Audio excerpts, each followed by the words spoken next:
Don't make a mistake by solving this way. 30% of 20 minus 20 is 0.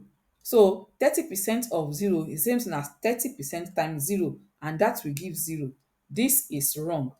The best way to solve it, this is the same thing as times, and you know we are to multiply before we subtract. So we can write this as 30% times 20, then minus 20. This way, it is easier to tell that, okay, we have to multiply before we subtract. And 30% of 20 is the same thing as 3 times 2.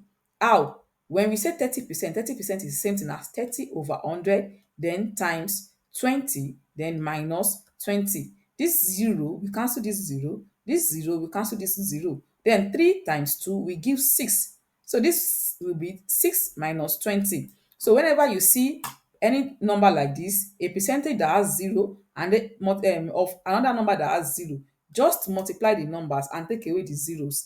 So this will now be 6 minus 20, and this will give negative 14, which is the correct answer. The 30% of 20 is 6, then minus 20 will give negative 14.